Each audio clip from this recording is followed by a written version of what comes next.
This meeting of the Haltom City Council is called to order. Invocation and pledge led by Mayor Pro Tem Dale Clark. Would you join me, please? Our Father, bless this council tonight as we gather to discuss the business of this city. Give us wisdom and insight as we deliberate so that the decisions we make will be in the best interest of all our citizens. Bless our troops in Iraq, Afghanistan, and troubled spots around the world. Keep them safe as they seek to protect the rights of freedom for us in this country and for others around the world. In His name, amen. Amen.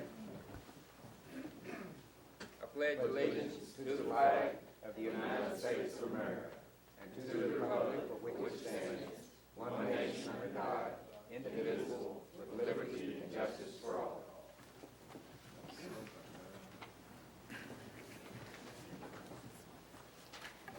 Thank you, Mr. Clark. Announcement and events. Susan White will present those this evening. Thank you, Mayor. Good evening.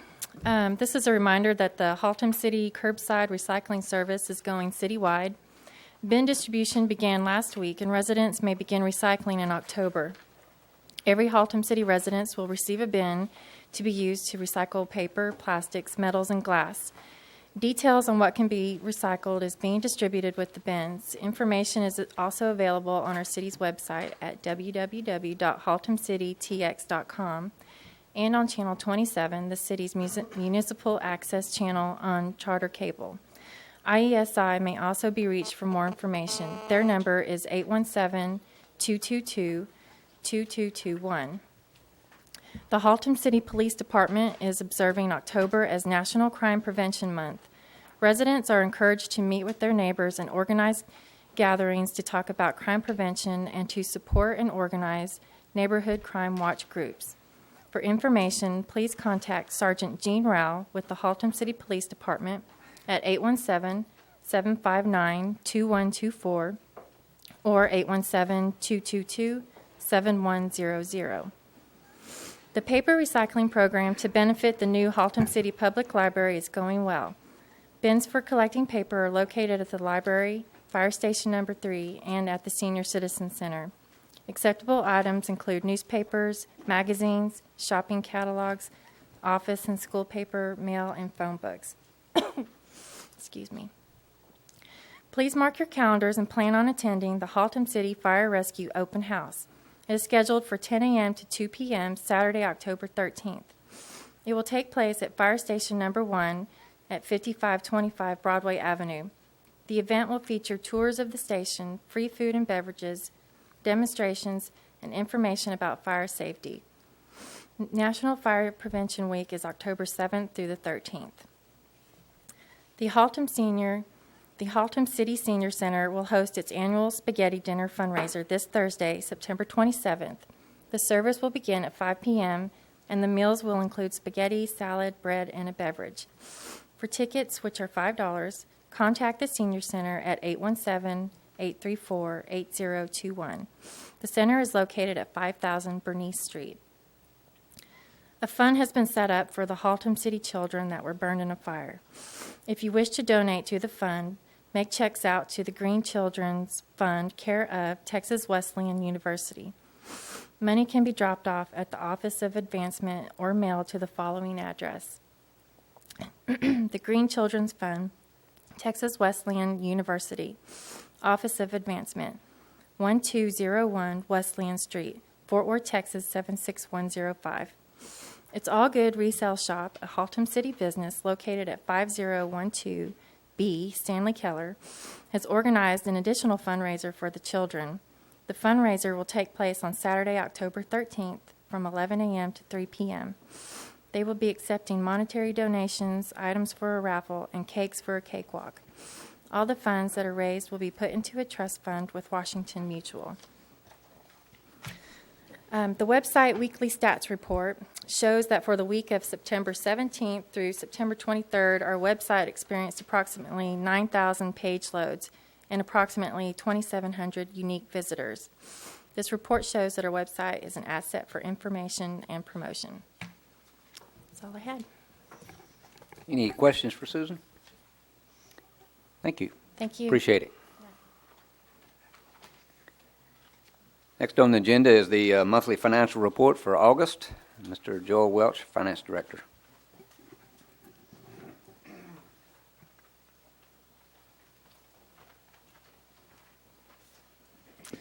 Thank you, Mayor. Good evening, members of the council.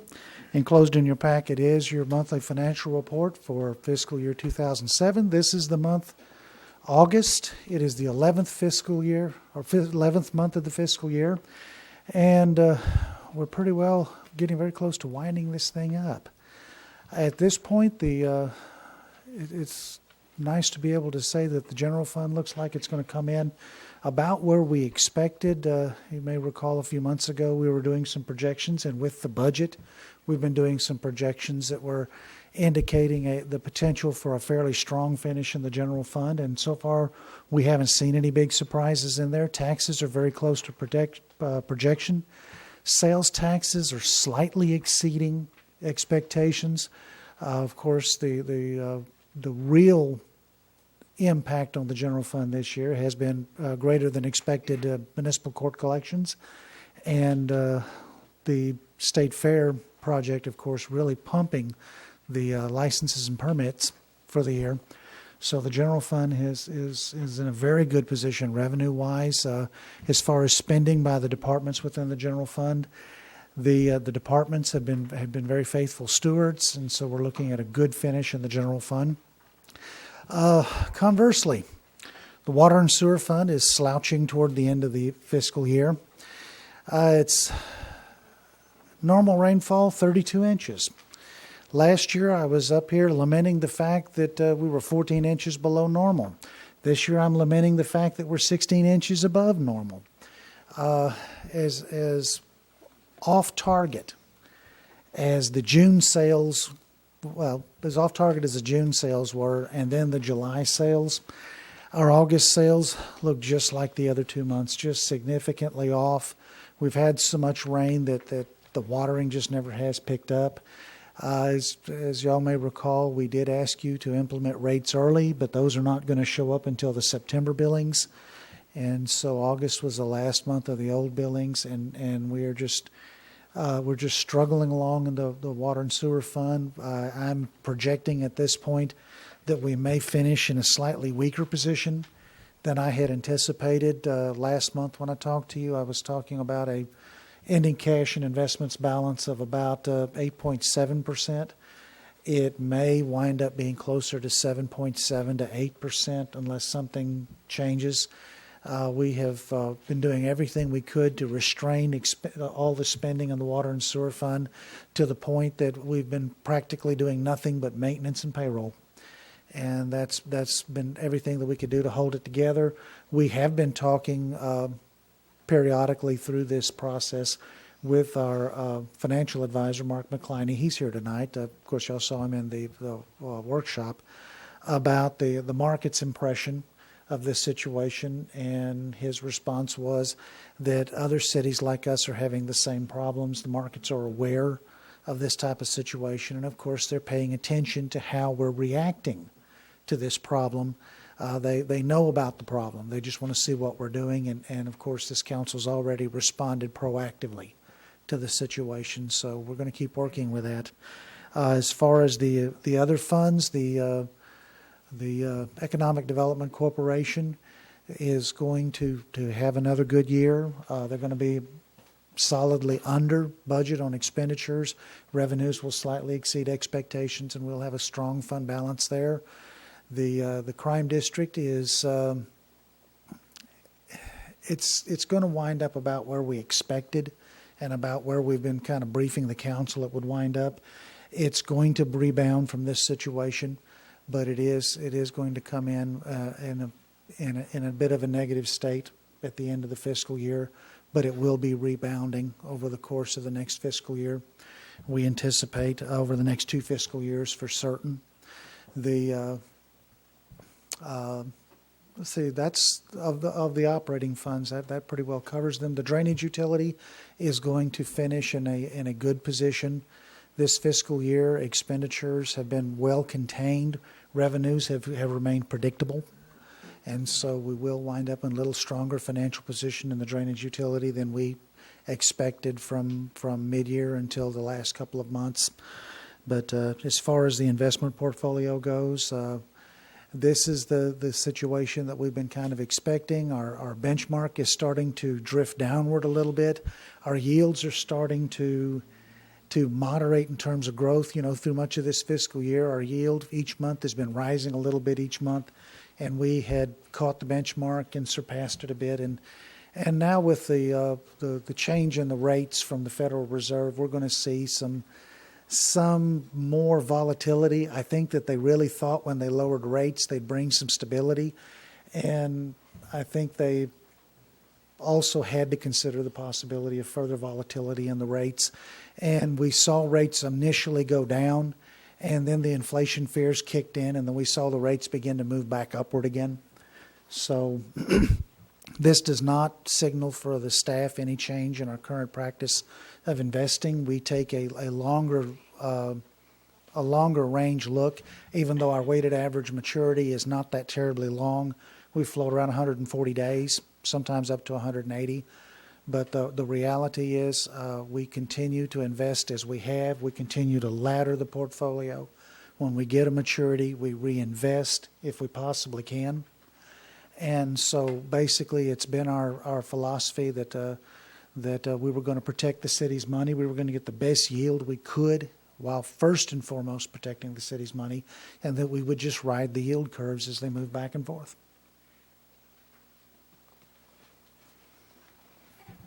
Any question of Joel on his Lamentations presentation? Now, there was good news in a number of places, maybe. Well, yes, there was. But you entitled them Lamentations, so let's go on with that. All right. Thank you, Joel. Appreciate it. Next, reports the Capital Improvement Status Report. This is start off with David Fain. One? Pardon? Oh, that's right. I'm sorry. We'll need a motion to approve the monthly financial report. Forgot about that. Mr. Cabano. I make a motion that we accept the August financials as reported, Mr. Mayor. And Mr. Sutton. That's for a second. Been moved and seconded to approve the monthly financial report. Any discussion? Please register your vote.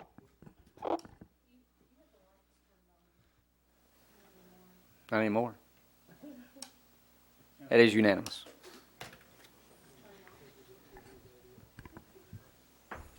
Okay, David, you're up. Thank you, Mayor, members of the council. The bi-monthly CIP report, the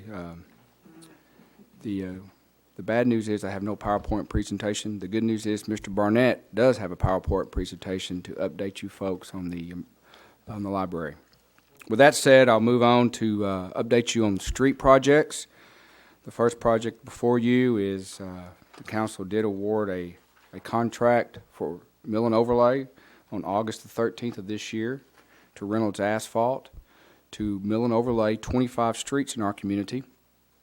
And most of them are actually located in the southwest quadrant of our community, which is good news, obviously, for the folks that live there in that part of our community, because we have either reconstructed or mill and overlaid every one of those streets except maybe one or two in that particular quadrant. We have reconstructed, or will reconstruct Woods Lane, as you know. I'll talk about that in a second. We've reconstructed Catalpa and several others with CDBG funds. So this is a move in the right direction to try to improve the quality of our streets in our community. We hope to have this project completed within a couple of months. It's not a very laborious task for the contractor. They come in very quickly, move in, mill the streets, and then we'll soon thereafter overlay those streets. As I mentioned, the next reconstruction project, or the street project, is the reconstruction of Woods Lane. This is our CDBG project from a year ago, and the contract was awarded at the September 10th meeting of this year to McClendon Construction.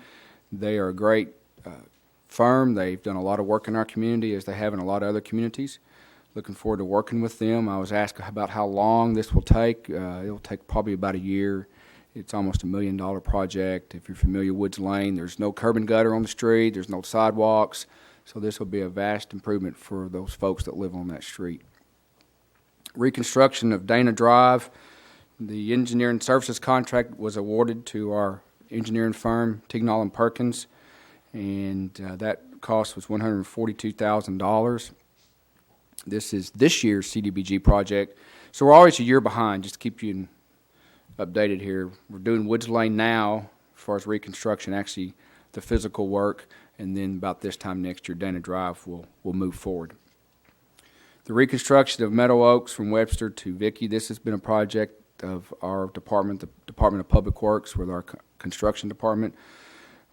Rain has been a real issue for us, but believe it or not, Wednesday of this week we will begin overlay of this street and be done. I know the citizens on this particular street are glad to hear that. We've been there way too long. The next project is a water sewer project, and that is the Diamond Oak Sanitary Sewer Project. The council will consider on their consent agenda tonight to award a contract to replace approximately 2,000 foot of our deteriorated sanitary sewer line that is along the Big Fossil Creek, a tributary of Big Fossil Creek. And that would hopefully be awarded to our lowest and most qualified bidder, which would be Whitewater Construction. One project that's been moving forward, it seems like very slowly, but not really, is the evaluation of our North Oaks and Higgins Lane pump stations. These two particular pump stations are over 20 years old, and there's never been an evaluation of these pump stations, and it's real vital that we look at the mechanical and the electrical systems in these particular pump stations and see if there needs to be any updating of these pump stations. The next items are drainage, and I could say finally. It's been real difficult, and I can't speak for our city manager, but I know it's been difficult for me to get before the council and talk about these two particular projects because they seem to have stopped in their tracks for so many years. But we can finally say that we're moving forward in a very positive way with the Little Fossil Creek improvements, with the council approving the project cooperation agreement with the Corps of Engineers at the August 27th meeting of this year. That basically means we're moving forward and things will happen. You will see staff bring before you in the next several months some engineering contracts to relocate a sanitary sewer main and also a contract for a firm to negotiate the purchase of property or right-of-way along this particular creek. So things are happening. We're very excited about that and looking forward to keeping the council and our citizens updated on this particular project. And then, of course, the next one is the Big Fossil Creek Consortium Study, which has been coordinated with the North Central Texas Council of Governments. Staff does have in their hands a draft report of the plan, and we have not reviewed it. We just received it about a week ago, but at the next update of our capital improvement program, we can give you some thoughts and some ideas of what is in that study. With that said, I will see if Mr. Barnett is ready to provide you an update on the library.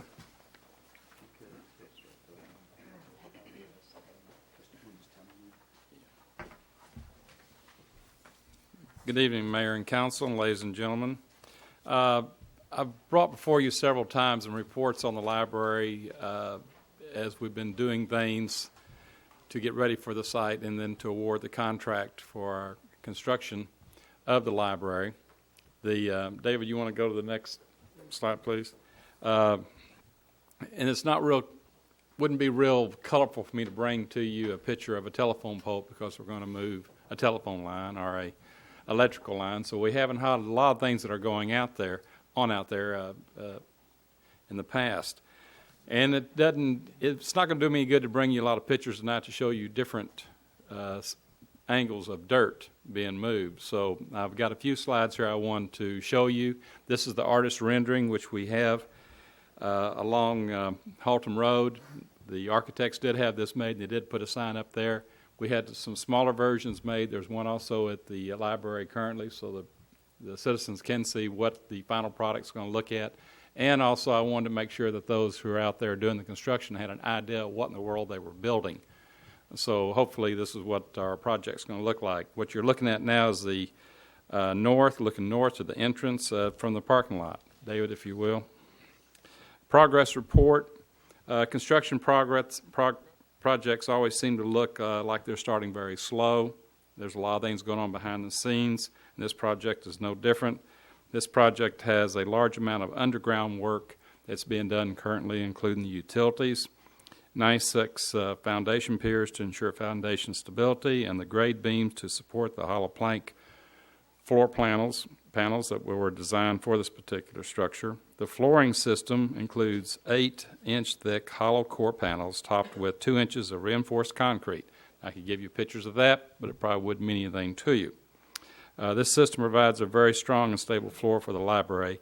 Remember, this is a pier and beam design that allow for crawl spaces underneath the floor to access utilities and other items as needed for maintenance. And this is key as we continue to change the technology of the library so we don't have to go in there with a jackhammer and go through the top of the floor. We'll be able to crawl through underneath. If you will, David. The photographs, these two show examples of 2 largest activities to be performed on the site to date. The first photo on the left shows ATS Drilling, which is a local subcontractor installing one of the 96 piers. The piers are 2 feet in diameter and approximately 30 feet deep. You can see one of the steel reinforcement cages that would be placed in the hole prior to the concrete being poured into it. The other photo shows the first 2 grade beams poured and the forms being constructed for the next 2 grade beams. These beams are approximately 2 feet wide and 4 feet high. The elevated section of the beam in the forefront of the picture is for a steel support beam for the roof, as well as other large sections of the beams. The background of the photo shows a large number of workers and materials required for these forms. Some of you may have drove by the site and seen wires coming out from these forms. These wires are used to keep the forms from bulging out due to the weight of the concrete. The hollow core panels, to which I mentioned a while ago, will sit atop the grade beams, held in place with 2-inch topping of reinforced concrete. A lot of concrete. The contract does not construct all the grade beams forms at once and then pour them all at the same time, because it would take too much lumber, as you see in this photo, to build all the forms at once, and the contractor does not have sufficient manpower available for this project to pour all the grade beams at the same time. As part of the next schedule of events, if you will, David, the grade beams should be completed by the middle of next week, and the rough plumbing and electrical should be completed within the next week. Portions of the parking lot will be poured at the end of next week to reduce the amount of dust being generated during construction. The contractor will only pour the parking lots in the area where heavy equipment does not need to be poured to minimize the damage. In other words, we're not going to bring giant cranes on top of concrete that we've already poured. Go ahead, Dave. Here are some other items the city is working on for the new library. The landscaping plan that will include the entire lot and not just the library. The landscaping will not be included in the construction project because we did that to reduce our cost. City crews will handle a majority of the landscaping duties. You recall I also told you that trees and other landscape materials were located in our tree farm. I've met with the Director of Park and Recreation to make sure these things have been maintained, been moved, and put in proper perspective so when we come to fall, we can start our plantings. The city is also looking at installing decorative street lights on Haltom Road to improve the lighting in the area and to make it more attractive to be used in the evenings. Remember, we talked about having jogging and walking trails around through the property proper. We'll also have sidewalks that go along Haltom Road and also on McLean. And looking at street lights, we got 3 choices.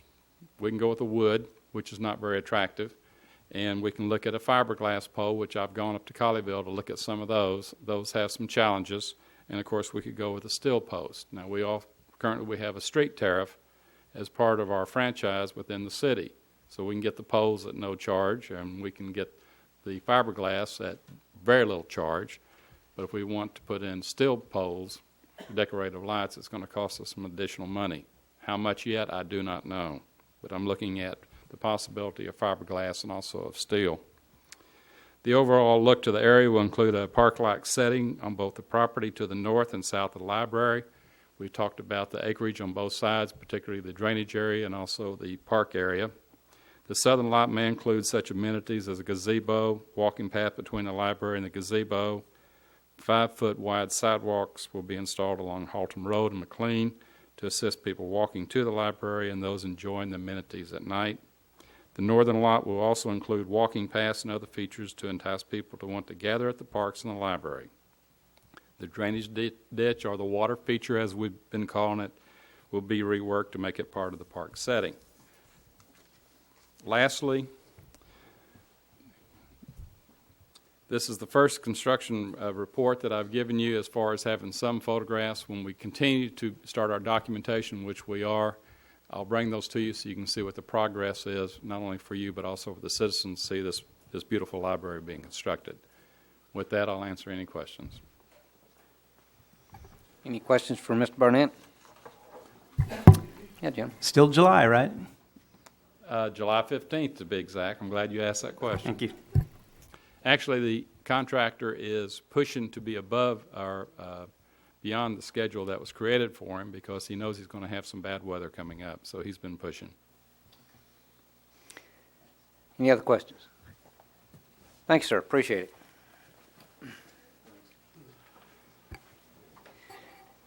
Next on the agenda is the consent agenda. The consent agenda is considered to be self-explanatory and will be enacted by the council with one motion. There will be no separate discussion of these items.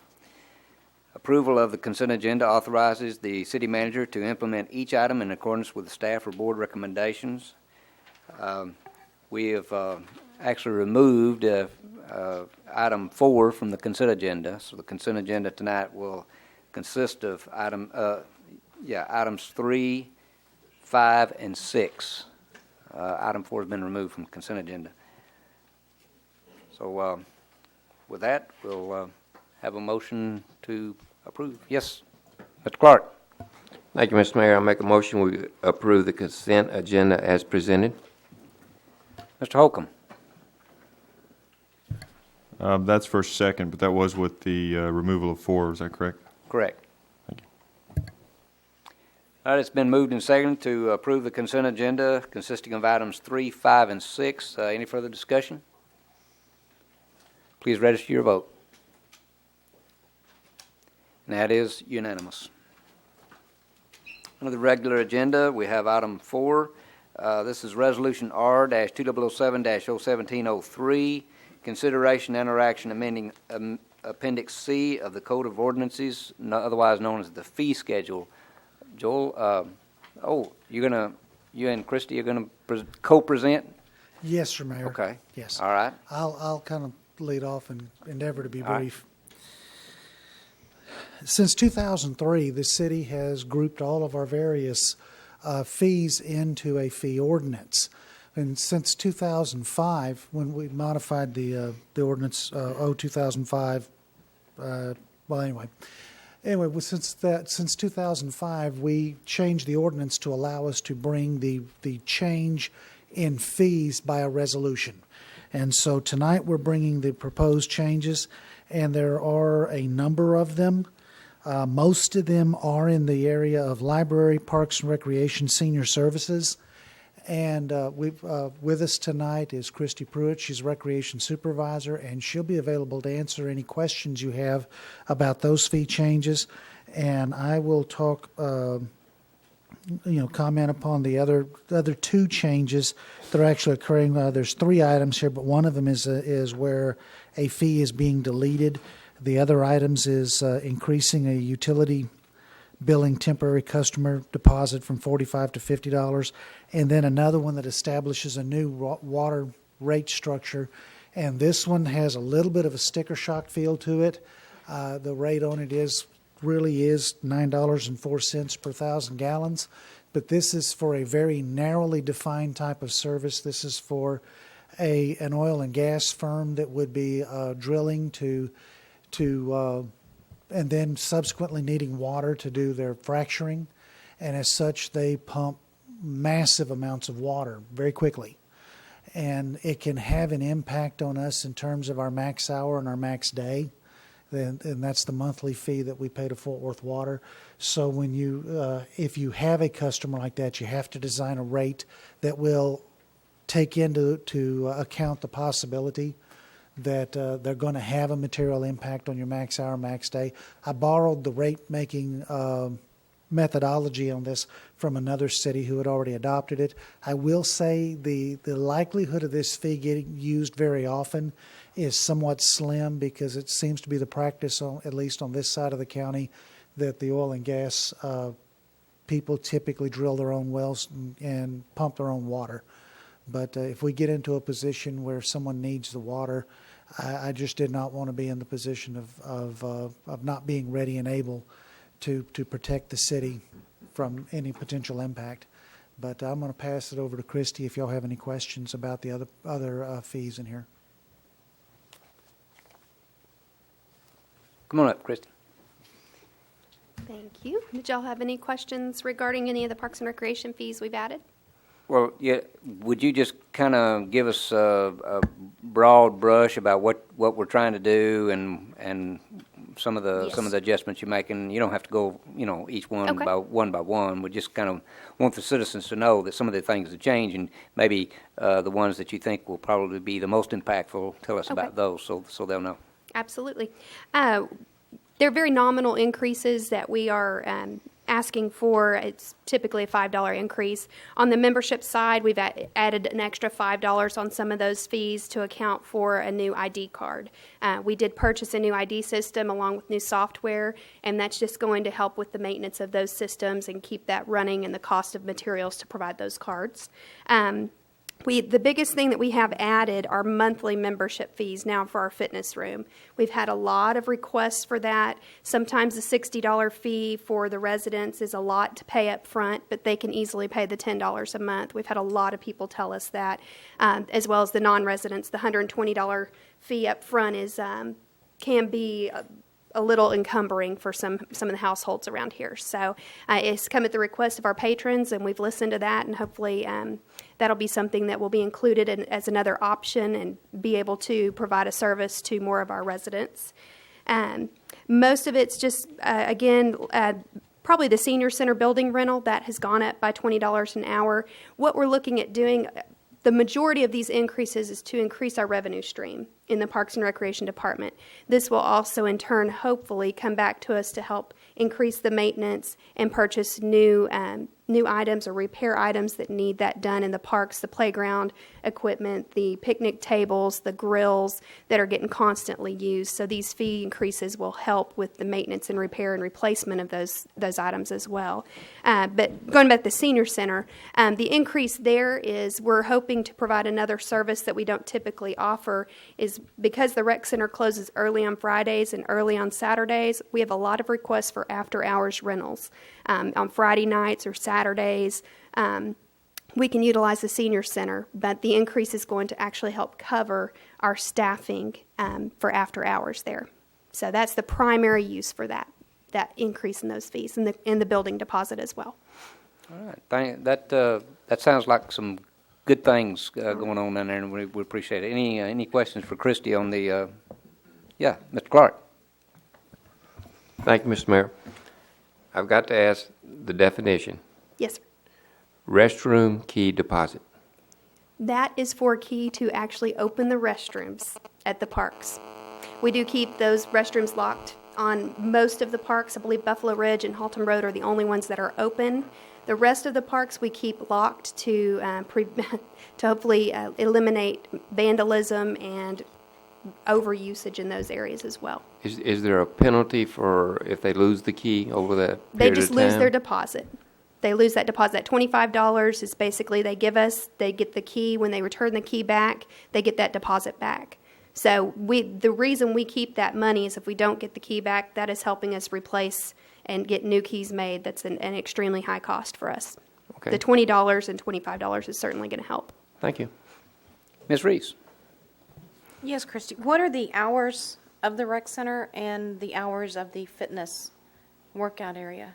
They're the same hours. The rec center's open from 8 a.m. to 9 p.m. Monday through Thursday. We close at 6 on Fridays and Saturdays from 9 to 5. So anytime the rec center's open, the fitness room is available.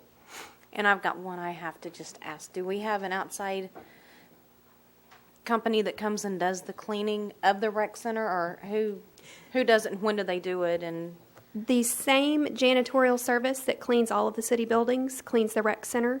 They typically come in around 9:15 during the week, and on the weekends they come in a little, just shortly after we close typically.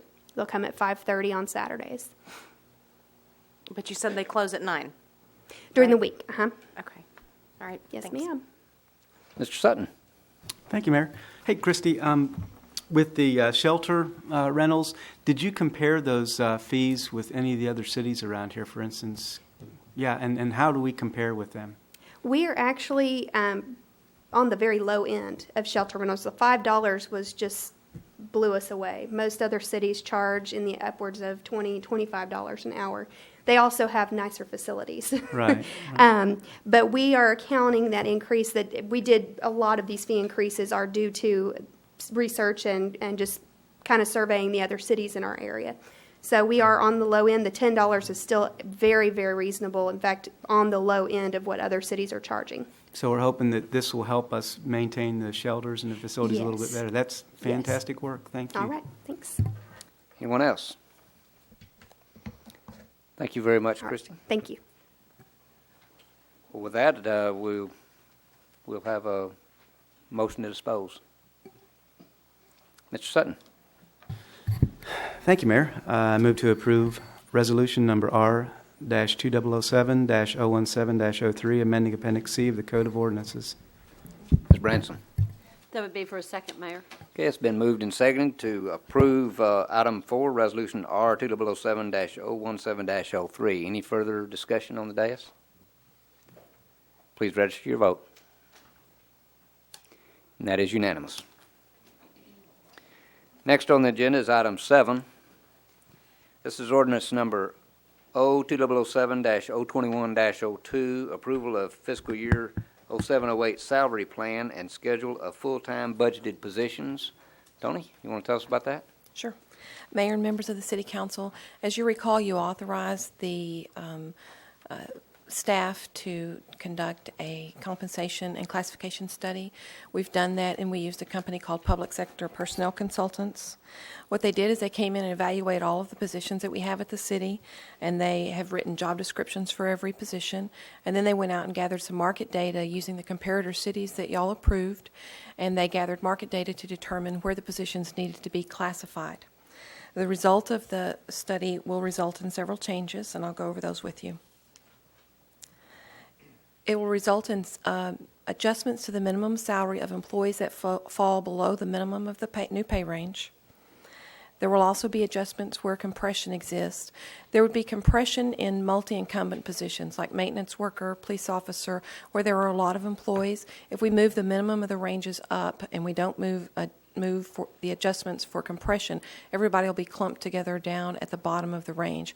So if there are multi-incumbent positions, there may be adjustments for compression to spread them out a little bit further in the salary range. For other employees where they would be otherwise unaffected, if they've been in the position that they're in currently for a minimum of 6 months, they would see a 2.5% increase.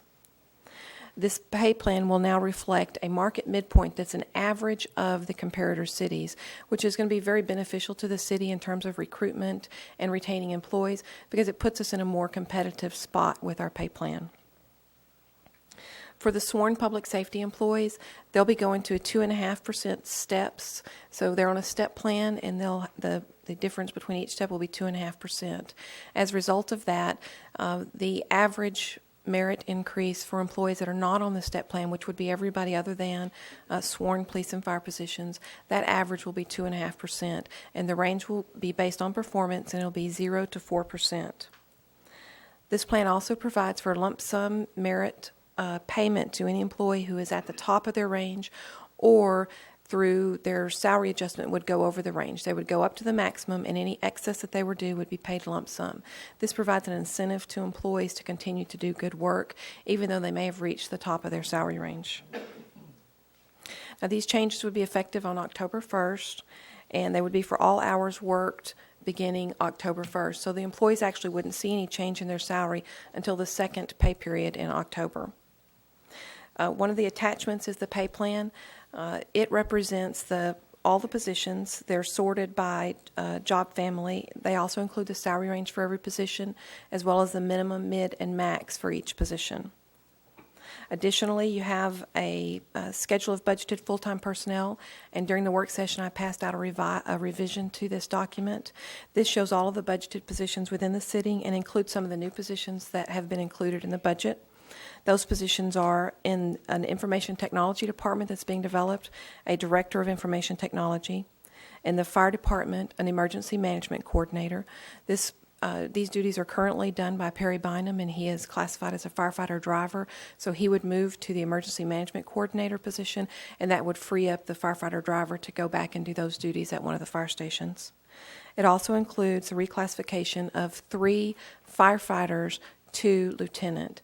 That is the correction to the document that's attachment 2 that did say firefighter driver. It actually is the firefighter positions that are being reclassified to lieutenant. That's being done because the fire chief felt like the span of control for the captains who were assigned to Station 1 was too great, and he felt that the resources could be handled more appropriately if there was a lieutenant at that station as well. So now there will be a lieutenant at each of the stations on every shift. In the Public Works Department, they're adding a Public Works maintenance worker. In the Police Department, we're adding a police sergeant. In the court, we're adding a deputy court clerk, which will be a juvenile case manager. And in Human Resources, we're adding a Human Resources generalist. In Parks and Recreation, they're adding another park maintenance worker. And in the library, they're adding a library clerk. The library clerk position would be funded beginning when the library opened, the new library. And they have also requested some additional part-time positions, but those are not covered under the civil service. Does anybody have any questions? Ms. Branson? Thank you, Mayor. I actually have 2 questions. Tony, would you define compression? Please? Compression, it's more of a visual thing. Compression is when your pay plan moves, say it moves up, and you have people that are either below the minimum of the salary range, they would move to the minimum, and then you have people that are in the lower part of the salary range. They're all clumped together in one part of their assigned range. So the compression would affect people that there are a bunch, and police officers is the best example that I could give because we have so many of those. So they'll look at the length of service that the police officers have in their position, and they'll use some methodology to separate them and spread them out a little bit throughout the range so that we have all employees not lumped together, because there is concern about equity from the perspective of a long-term employee who say has been a police officer for 10 years, that they're making the exact same amount of money or very close to the same amount of money as a newly hired officer. Great. I have one more question, not a question, a statement. Back in the back, it was discussed that we paid for this survey this year, but you mentioned that part of the conditions with the survey was that they would give you the informations and the formulas and everything you needed so that the city could conduct these surveys yearly. Yes, we'd be conducting them annually so that we can keep up, because as we change our pay plan, other cities are changing theirs as well. And so if we don't maintain it on an annual basis, then the city will begin to lag behind again. So they are providing us with training and the materials that we need to do so that each year we can update the plan and maintain it ourselves. I just wanted the citizens to understand that it wasn't a one-time deal, that we got more for it than just this year's figures. That's right. Thank you. Mr. Clark? Thank you, Mr. Mayor. When we do a study like this, we're going to do it next year, I assume. When we have this many cities involved, would you get a more truer picture of the averages if you drop the lowest city and you drop the highest city? Would that be beneficial? Not necessarily. The more comparators that you have, really the more valid your data is, because you have more data points to draw from. You know, your high positions or your high-paying cities and your low-paying cities are really going to offset each other. Okay, because the reason I said that, because Fort Worth is so far out there that, you know, I thought it would skew the survey, but it doesn't because of the bottom. For every high-paying city, there is a matching low-paying city. Thank you, ma'am. Any other questions for Tony Beckett? Tony, thank you. Thank you. Now entertain a motion to dispose. This, be sure to note in your motion that this is a first reading. Mr. Holcomb. Thank you, Mayor. I move to approve ordinance number O-2007-021-02 for the approval of fiscal year 0708 salary plan and scheduled full-time budgeted positions. And Mr. Sutton. That's for a second. Been moved and seconded to approve ordinance number O-2007-021-02. Any further discussion? Mr. Holcomb? And that was for the first reading. For first reading. Excuse me. Thank you. It's been moved and seconded to approve ordinance number O-2007-021-02 on the first reading. Any further discussion? Please register your vote. That is unanimous.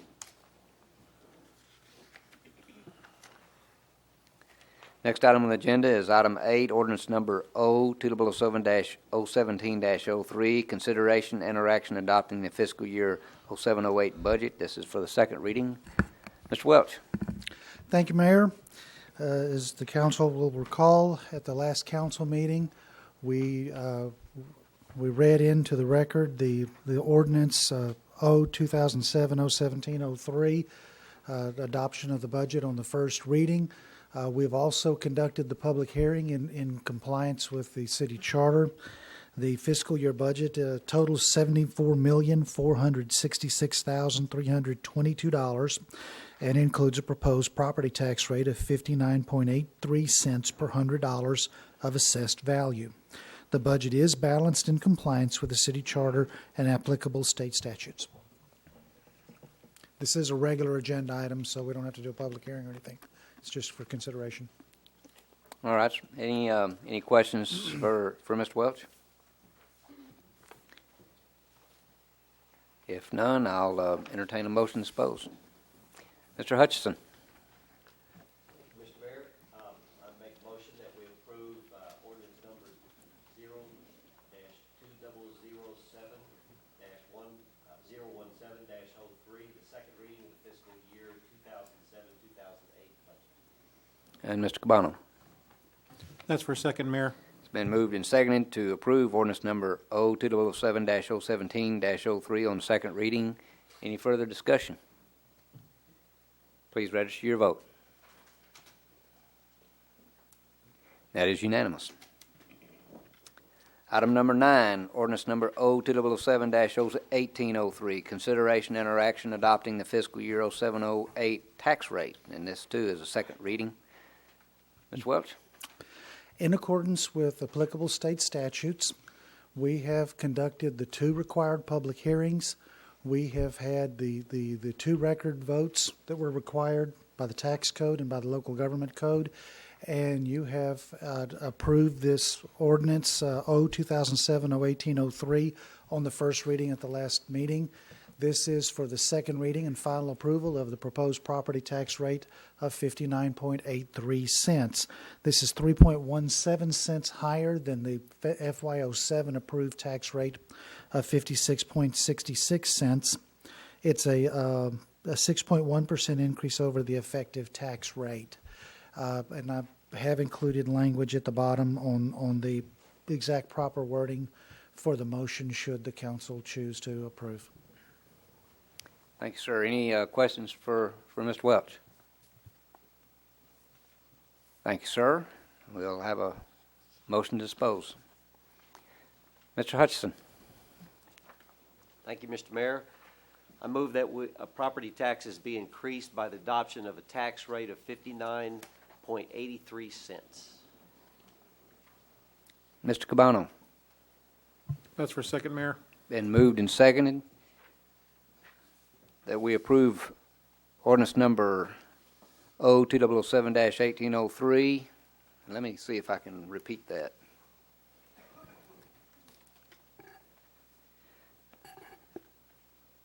That the property tax be increased by the adoption of a tax rate of 59.83 cents. Any further discussion? Please register your vote. That is unanimous. Next on the agenda is item 10, flooding and erosion issues. Update and discussion on recent flooding and erosion issues. Tom? Well, we're gonna do a team approach since I've been out of town last week. I'm waiting for the other part of the team to come up here, so I guess I'm gonna stall here while he's coming out here. We'll just go ahead and start off with the, in the Skyline banner area. The FEMA office, frankly, for any of the areas, the FEMA office located on Denton Highway will be closing at the end of the week. It's not to say that you can't get any more assistance or that you don't need anything, but it won't be able to be had at the old ready mix building on Denton Highway. And again, that is through the end of the week. Come on, Chuck. We've talked a couple weeks ago. I talked to y'all about maybe doing some things differently regarding in that area, in the Skyline and Banner area. We've looked at we've been having some difficulty with FEMA. We've looked at I was going to look at maybe staff doing it. Maybe that's the quickest and best way to do it. From a financial standpoint, we found out since I last talked with y'all that if the staff were to do it, that the FEMA would reimburse the city full cost for what those things are. I spent some time down there today, and that is potentially an overwhelming task. I'm not willing to say we're not going to do that. I think we're looking at some other options as well, and maybe doing a combination of things with the city staff coming in there and doing some things, and maybe bidding out the hauling off of the material with the roll-offs and things of that nature. Even actually today an idea was brought to us, instead of demoing any of the trailers, just put if they got wheels under them and they got a hitch to it, just haul them off to the dump or to the wherever they're going to be going to. So that's certainly an option. That's certainly something that needs to be worked out with the owners too. But we do need to do some things down there. There's still quite a bit of debris down there. There has been progress down there as far as cleaning it. From waiting on the property owners to do it is, I don't think that's it's not, we're going to be waiting a long time. Something more proactive is going to have to happen, and I think the staff's going to have to probably do that. You got anything you want to add? Yes, in the areas where there's been debris which is piled up, and some of those piles are pretty large, it's hard to determine whether that's a direct result of the mobile home that was there that's been removed, or it was what was left over or cannibalized or stuff that came from the outside. And it seems to be an ongoing problem that they're having down there, that people are bringing in debris from outside and dumping. The gentleman, or the two men that Tom and I saw today, I believe they had about 12 lots down there, and they were completing, I believe, either the last two or the last one as far as cleanup. In the areas where they've taken due diligence to do that, it's exactly what we're wanting to look at down there, where you have a clean site with nothing there except trees and dirt. The other areas where they've been cannibalized so much, we probably have to put plywood around them, particularly if we can air up the tires and we can put the hitch back on. Some of the hitches are gone. One of the gentlemen looked underneath one of the trailers and found the hitch underneath. So the hitches are probably down there, and what you'd have to do is just have those welded back on, do something to inflate the tires, and then drag the thing out of there and take it to wherever Tom is indicating. And the reason we mention that is it's going to be more cost effective than demoing it, putting it in 3 roll-offs, because it's typically what it's going to take. A trailer is going to equal 3 roll-offs. It's going to be more cost effective if it can be hauled off as a whole, then do that, and frankly, be quicker. Yeah. We just got to find somebody to come do that. It's something the staff can't do that, but that's something we'd probably be in a position to move pretty quickly to do that. So it's going to be an option we're going to be looking at here in the next day or two, seeing what we can do, process there. Tom, is there a way to certify that if we do that these are roadworthy? I mean, that they're okay to be on the streets or the highways? Yeah, we'll be working with the the haulers to do that. Now, it's not as easy as just calling somebody up to do that, because it's still, we don't have a legal ability to come in there and do that. It's been condemned, but there's still some other legal processes that have to be fulfilled for us to do that. This is mainly what we're looking at doing because the owners aren't stepping up. Some owners have done a very nice job. The gentleman that we saw today have been very proactive. They've got a number of lots, and it's taken up time, but they've been working at it. Mm-hmm. There are others down there that have, obviously, they have no intention of doing anything. You won't see them again. They've left it alone for whoever to deal with. And ultimately, we need to do something. I mean, the people in that area, and especially over in Banner, there needs to be some efforts to deal with that. Absolutely.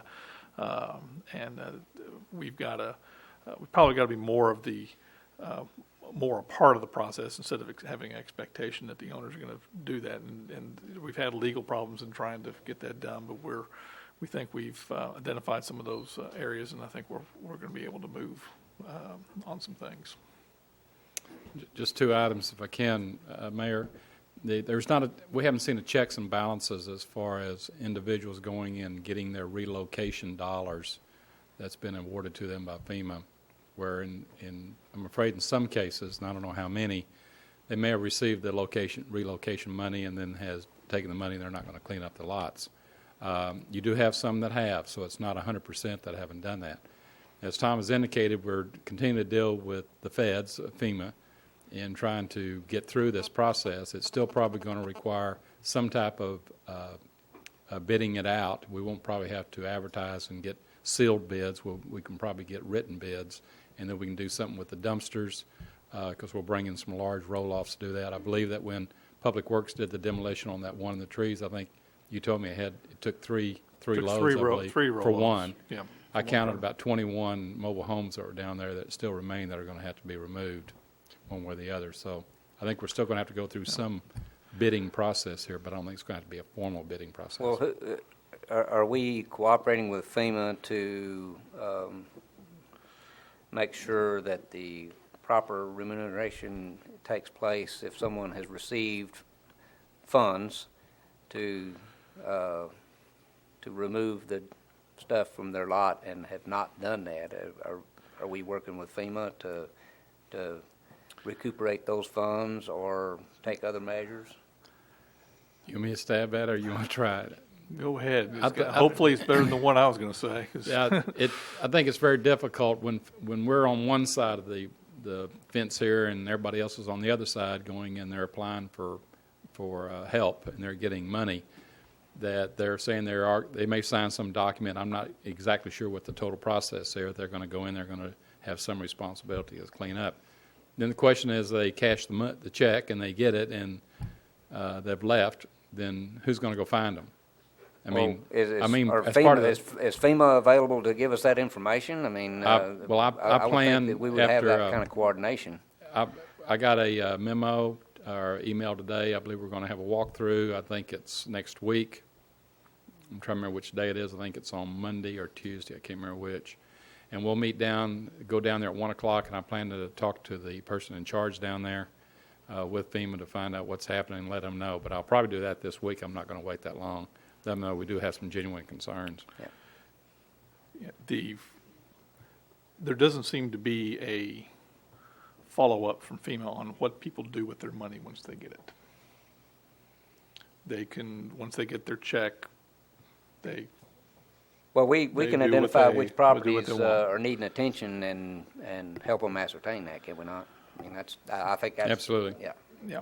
Absolutely. Yeah, but there doesn't seem to be that check. I mean, if we're expected to be that check and balance, and I don't think we are. I just don't think that there's been a care to follow through with that from at least the Fed's side. Okay.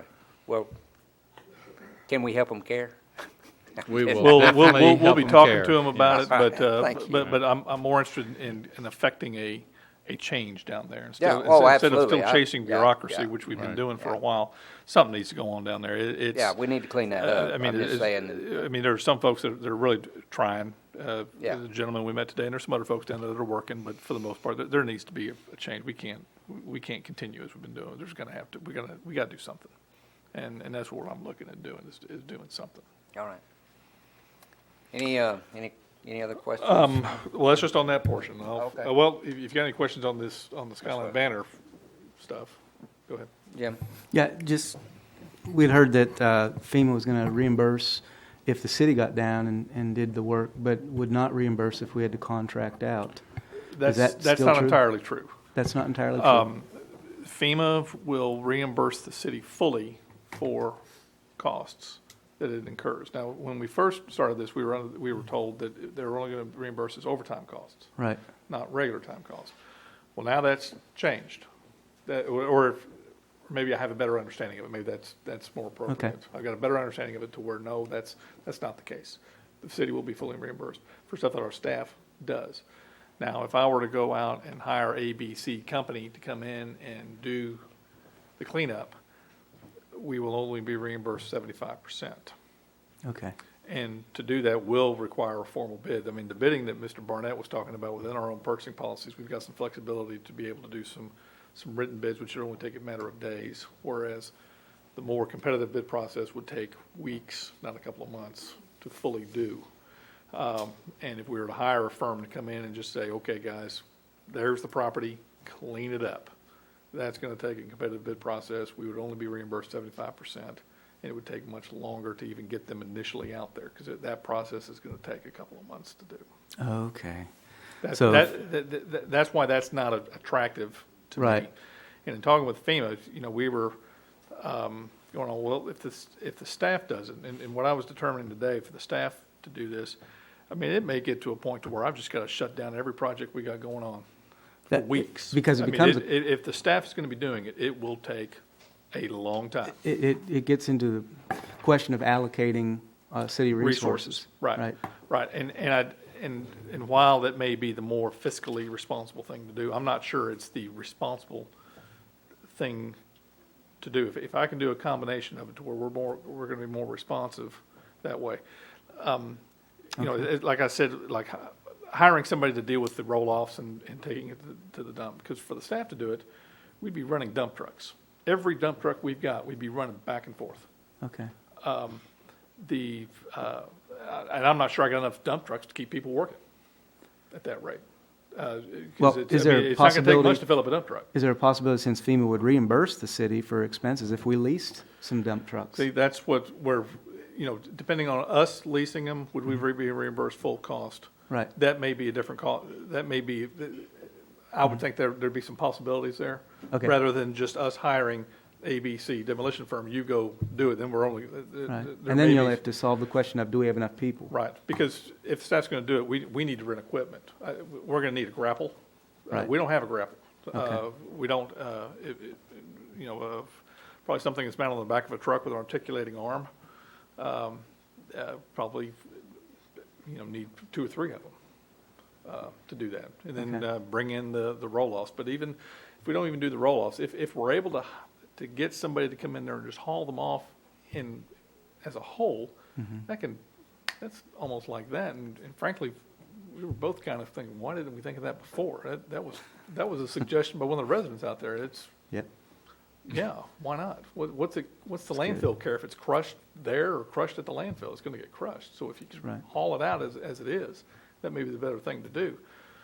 The legal issues get more entangled because we don't have the right to go out there and just take it because we don't have the right to be on there. We've exercised a hold harmless agreement with the park to enable us to use the streets to do cleanup, but that doesn't mean we can go on people's property and just take the trailer.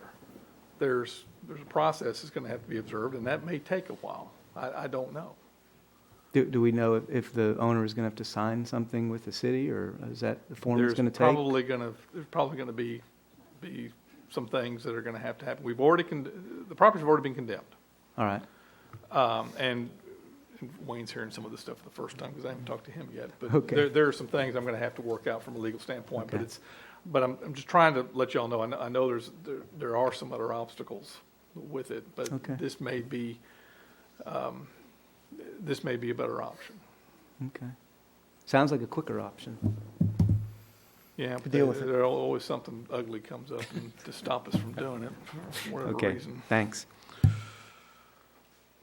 Yeah, okay, Big Fossil Creek. You heard David talking about Big Fossil Creek a little bit earlier, and I really don't have much to report on this. Some of the inquiries that the council made of me in executive session last time, I have not finished pursuing those things, so I still need to finish that. We did get word from the National Resources Conservation Service that they'll be coming out to do their assessment. And I know I got an email from Ms. Caraway while I was out of town last week about whether they were included in that report. And Layla, I know I haven't responded to you yet, but I'm fairly confident you have. I can't say with certainty because I haven't been able to follow up on that, but I would be stunned and amazed if you guys weren't. But I do know the National Resources Conservation Service was wanting to come out here, and I authorized that last week while I was out of town. So when that's going to happen, I don't know. I haven't heard when, but they are going to be coming out there. But there are still some things I need to follow up on from inquiries that you guys have made, and I'll hopefully have those ready for you at the next meeting, if not before. And with that, I'll take any questions. Any questions from the dais? All right, then we have one citizen who wants to speak, Ms. Layla Caraway. Layla?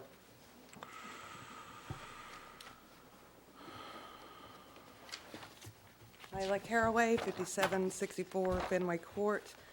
That was one of my main questions as 4 weeks ago. Tom, you told us you'd have some options, what the $2 million to $14 million options were looking like. Mm-hmm. So since we're another 4 weeks out, how long are we talking? I'm hoping to have some answers. I thought I'd have them by tonight, and I don't. I'm hoping to have them by then, if not before. But I will communicate with you guys. Okay, because, I'm sure you can understand our concern for when 7 years we've been asking and we're going to have answers. Fully appreciate the frustration. I can only imagine what you guys go through. But If you want to trade houses, then I think we could probably appreciate the situation. We can switch for a few months. I appreciate the offer. takers? I No. can understand that. I though. didn't think. Mr. Sutton, I had a question for you. When you did the helicopter flyover and looked at the area and you brought down aerials to my house in October of 2004? I'm not aware that I ever did a helicopter flyover, You brought Ms. down the Caraway. aerials and said, yeah, we looked at shoring up the bank and getting the water off your properties. You and your daughter brought the aerials to our house. And showed Those us. were from Google Earth. Okay, you told us you'd been on a helicopter ride over Big Fossil I'm Creek. sorry, but you're misrepresenting me, Ms. Caraway. I've never been up in a helicopter over our Okay. neighborhood. Well, that's what you told myself and my husband. No, so- I did not tell you that. And all of our neighbors have been here to most all of these meetings and spoke. And I know you said on the skyline that some of those people have no intentions. I think some of them also have no resources to do that because some of those people are my employees. You're right. They may not. Some of them don't have the resources. Well, if they're a resident owner and they've gotten a check from FEMA, I submit they do have the resources. Yeah, well, some of them did Now, not if they've get just been money from tenants FEMA. over there, Right. then they don't have a responsibility to clean up over there because they don't have a legal responsibility to do that. But the property owners over there do. Whether they're landlords or they're residents, I submit that they have gotten assistance from FEMA for that. And that's a choice they make. If they don't want to do that, I'm not fine. Then they're not going to do it. We heard from somebody today that told us they have no intention of going on there to clean it up. They've gotten their money. They aren't going to do it. But I'm aware that there are some folks that don't have the ability to do that. And I don't mean to appear insensitive to them. I understand that there are some folks over there that don't have the ability to do it. Well, as I was saying, 6 to 8 of our neighbors have all spoke before the council in the last 3 months. And pretty much we're just asking for answers for solutions help. We're trying to work with you together. And, you know, up here on the wall, it says responsive and efficient and capable. And, you know, again, you said they had no intentions. We have every intention of doing the right thing before these homes fall off into the creek.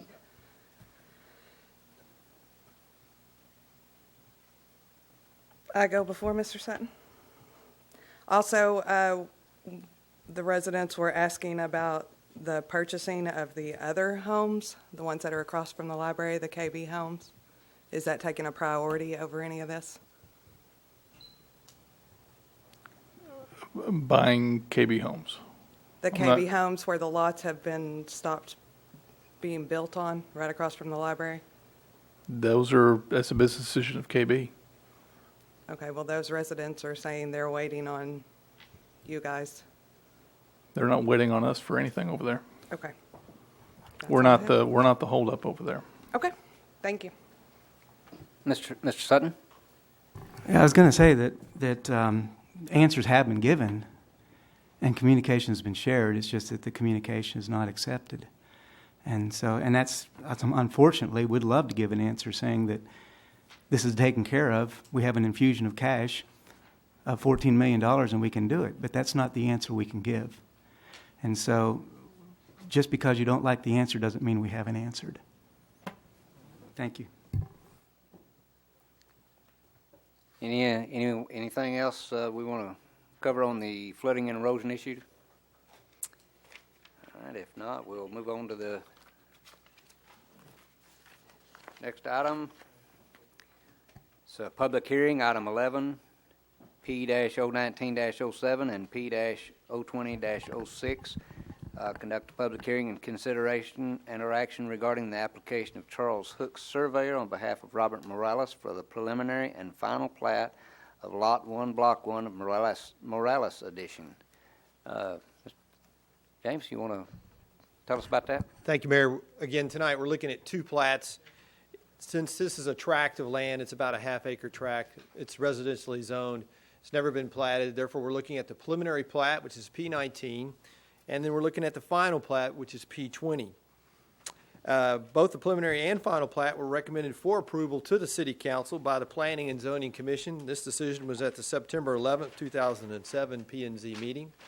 As you said, Mayor, the applicant is planning to construct a new single-family residence at the site once this is platted, and that is indicated on the preliminary plat, which is a smaller document in your packet tonight.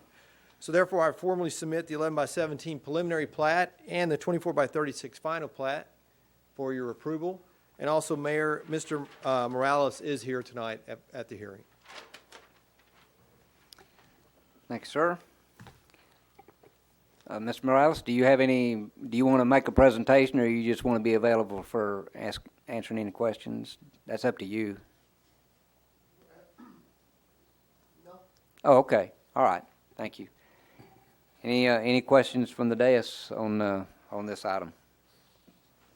Mr. Sutton. I just wanted to say thank you, Mr. Morales, for developing this part of the city. That's great.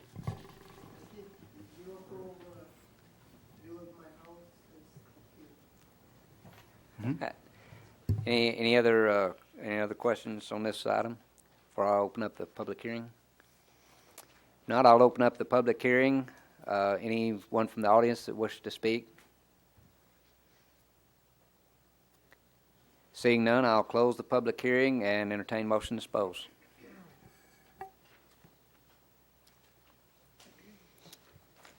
Ms. Branson. I gotta get my glasses first.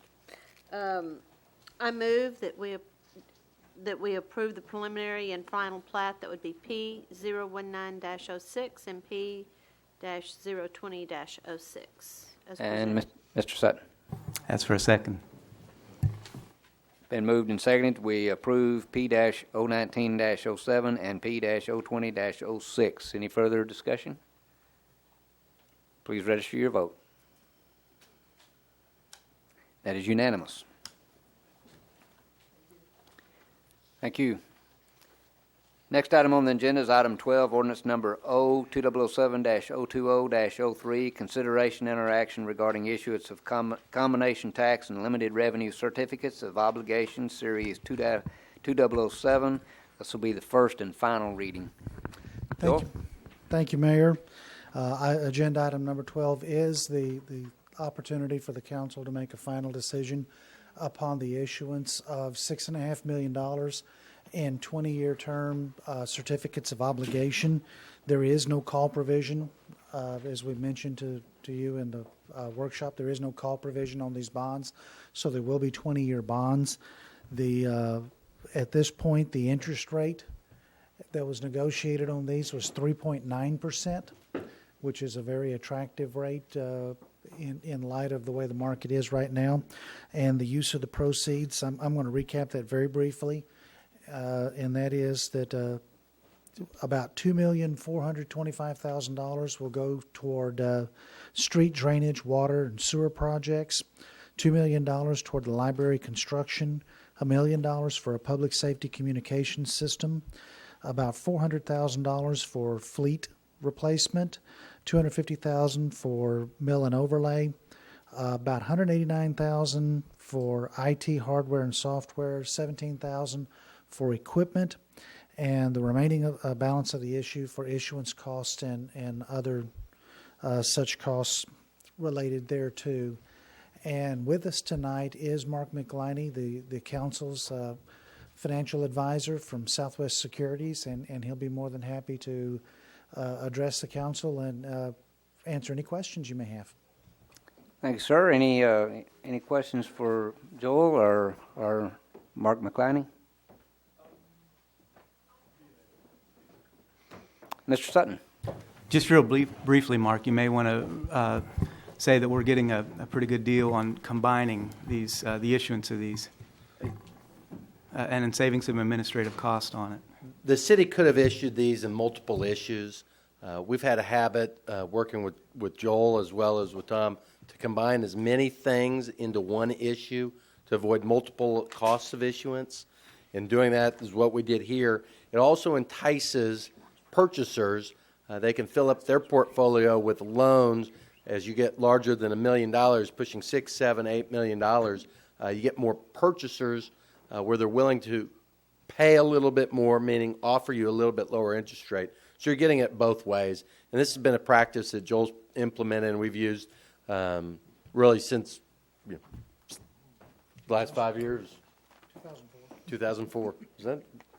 Well, so yeah, it is much more efficient way of using citizens' money.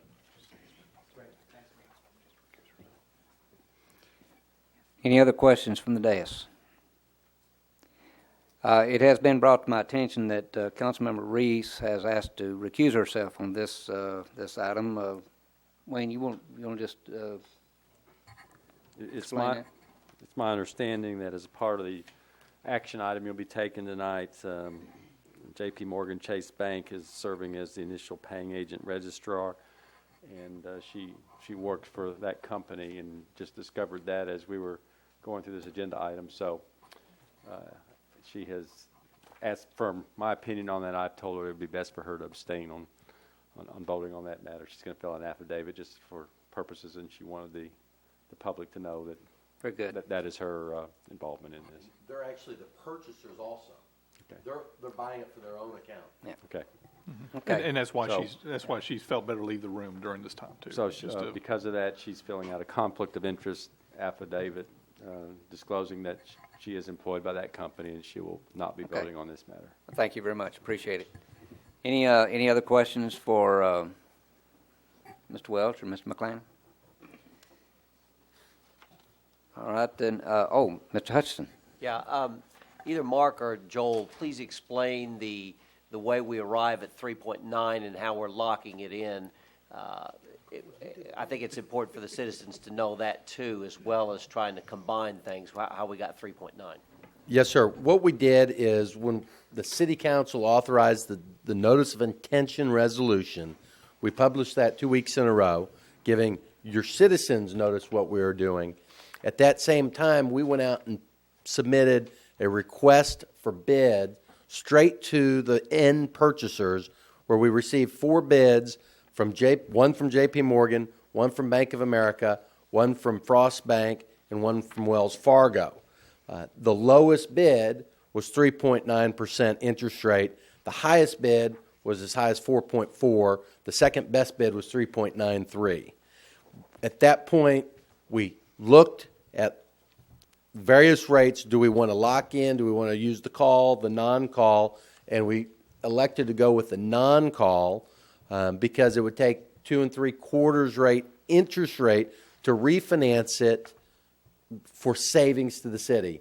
And historically, we haven't seen those, and we don't project that in the future. We do have the right at any time to call them, and if the bank can reinvest at a better rate, which is very likely, then they will charge us nothing. So it's an opportunity. We lock in now. We are set at 3.9% if council authorizes us for the term of the loan. If we want to refinance it for business reasons, not for savings, and the interest rates are higher, then the bank, as you would imagine, said, well, yes, if we could get your money back and reinvest it at 4 1/4, we want to do that. So there'll be no penalty for that. If interest rates would go to 2%, which we haven't seen, but if we went to 2% and we said, well, let's refund this and get savings, well, then they're not going to let us do that without making them whole.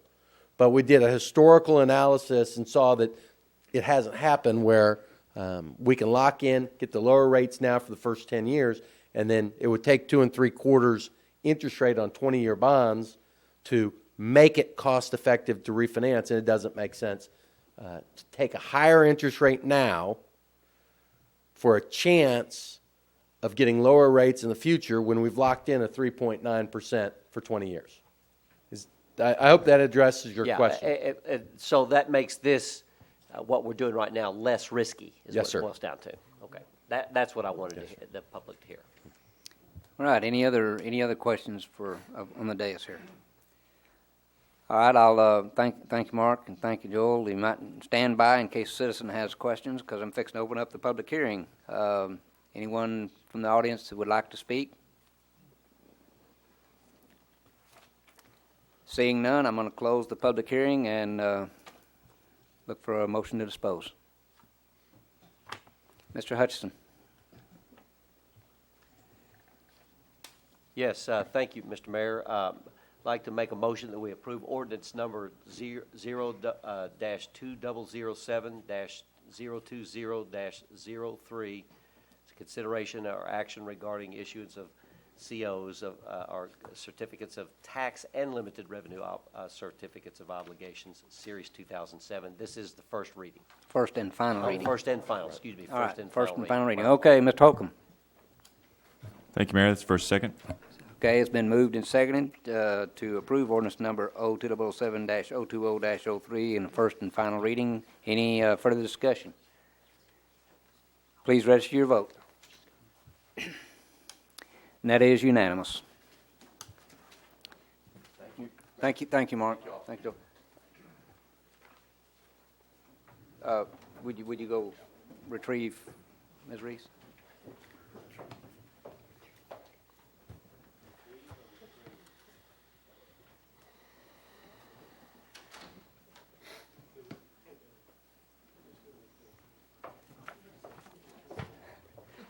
Welcome back, Ms. Reese, and I appreciate you catching that and taking care of that. Thank you very much. Next on the agenda is the Visitors and Citizens Forum. This time is set aside for any person having business before the council that is not scheduled on the agenda to speak to the council. Each speaker must limit his or her comments to the subject matter listed in the speaker's request form and must refrain from personal attacks toward any individual. Council cannot discuss or debate any issue brought forth at this time, nor can any formal action be taken as it is not a posted agenda item in accordance with the open meetings law.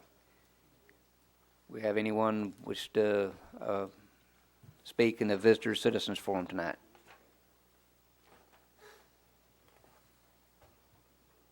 Seeing none, we'll move on to the next item on the agenda, which is item 13, resignation of board members. Do we have any resignations of board members? Seeing none, we'll move on to item 14, appointment and reappointments to board and commissions. Do we have any appointments? Mr. Sutton. Yeah, I'd like to reappoint Wayne Clowers to Beautification Board, place 1. Okay, any discussion? Please register your vote. And that is unanimous. Any other appointments or reappointments? And we have no absences tonight for item 15. We do have some work to do under executive session, so we will go into executive session at 8:35 under section 551-071, 072, and 074.